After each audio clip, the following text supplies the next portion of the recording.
Prison Break saison 5 est enfin disponible. Ça y est, elle est sortie depuis le 4 avril aux USA. Elle vient d'arriver chez nous en France, enfin du moins toujours en VO, mais elle est arrivée en France. Là, on peut enfin la télécharger, la visionner en streaming comme vous voulez.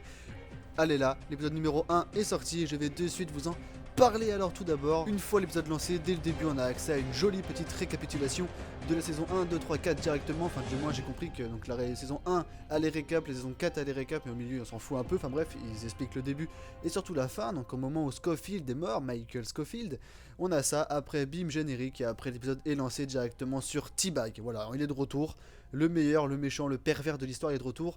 Donc dans cet épisode là on apprend et on voit aussi donc qu'il va avoir une nouvelle main, voilà, donc il arrive, tu vois, avec sa main en bois et tout, il sort de la prison, au bout il a fait ses 7 ans, il sort de la prison, libre et tout, en règle, et là il va voir un médecin, enfin en tout cas avec une énigme machin, la Prison Break, il a un médecin machin, il va chez le médecin justement, je vais y arriver, et il demande à refaire une nouvelle main, enfin du moins le médecin lui dit, j'ai eu un donateur secret, la seule condition c'était que vous soyez la première personne à être opérée pour une nouvelle gamme de nouvelles mains robotiques connectées au cerveau directement, machin, truc chelou.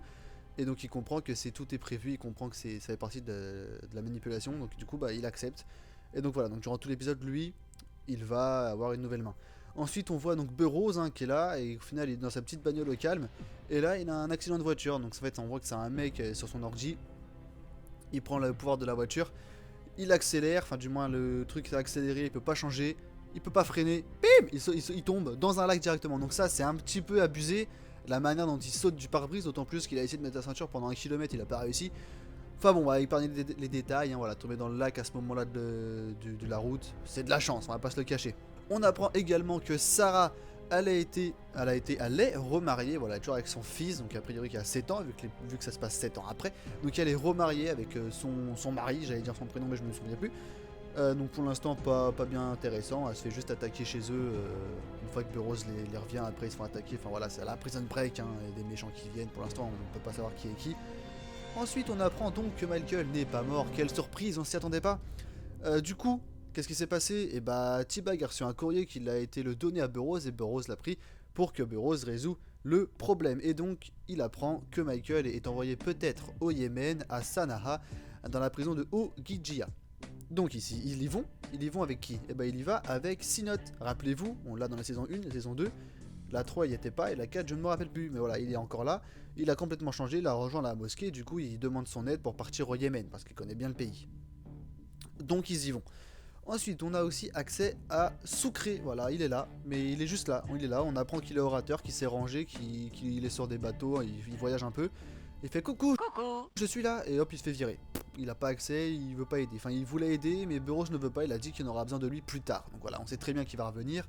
Donc il est là, pour l'instant, il est juste là pour dire coucou. Voilà.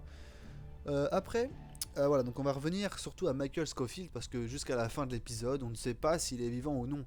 On le sait pas et je ne sais pas, vu que dans le générique, on voit sa tête, il est au générique, il est au casting, bref, c'est un peu bizarre comment c'est foutu. Mais en tout cas, jusqu'à la fin, on est encore sur le mystère.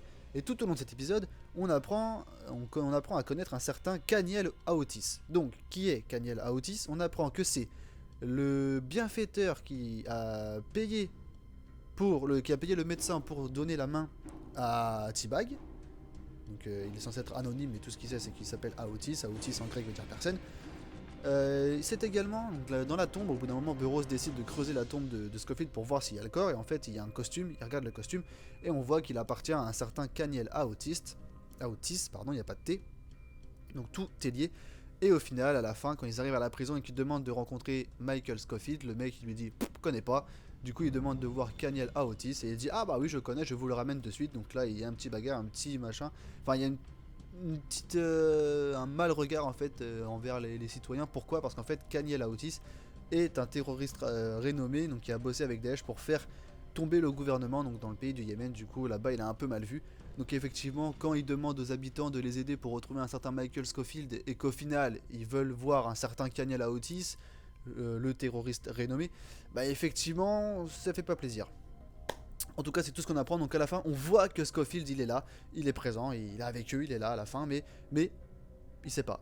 Michael Scofield, je connais pas. Joli vos nouveaux tatouages. C'est pas des nouveaux tatouages. Bref, il est perdu, il sait pas qui il est. Donc moi, il y a deux théories possibles. Soit c'est la classique, c'est un lavage de cerveau. Vu que ça fait 7 ans qu'il est disparu, bah peut-être que ça fait 7 ans justement qu'ils l'ont lavé le cerveau et ils l'ont fait un...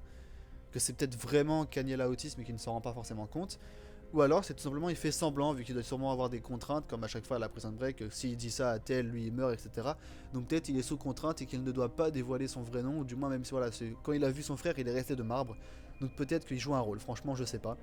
En tout cas ça fait extrêmement plaisir de revoir cette série qui réapparaît comme ça. Vivement la semaine prochaine pour l'épisode numéro 2. J'espère que cette vidéo vous aura plu, et puis allez courir voir l'épisode où vous me direz maintenant que je vous ai spoilé, il n'y a plus aucun intérêt, donc j'espère que vous l'avez vu avant. Et je vous dis à la fois prochaine, bye.